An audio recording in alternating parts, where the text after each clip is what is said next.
Prime Minister Benjamin Netanyahu says the IDF is close to ending a major phase of the war in Gaza. As Chris Mitchell reports from Jerusalem, that could mean a step towards a wider war on the northern border. Israeli Prime Minister Benjamin Netanyahu told a group of army cadets the IDF is close to destroying Hamas's capabilities. The IDF also announced an evacuation of Khan Yunis to get civilians out of harm's way as it prepares an offensive to clear out Hamas terrorists who fled there from Rafah. Meanwhile, the Biden administration says Israel must eventually let all Gazans return and settle in the territory. U.S. Secretary of State Antony Blinken laid out the administration's terms for Gaza after the war.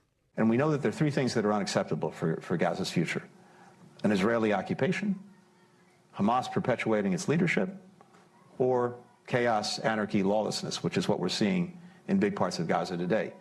Blinken also believes there's still a possibility of a ceasefire in exchange for hostages, but points the finger at Hamas leader Yahya Sinwar as the obstacle. Mr. Sinwar is not only holding on to Israeli, American, and other hostages, he's continuing to make a hostage of Palestinian children, women, and men. On the northern border, the fighting continues between Hezbollah and Israel.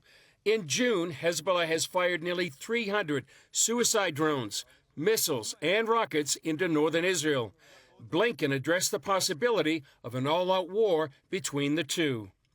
60,000 or so Israelis who've been forced from their homes in northern Israel. Israel has effectively lost sovereignty in the northern quadrant of its country because people don't feel safe to go to their homes.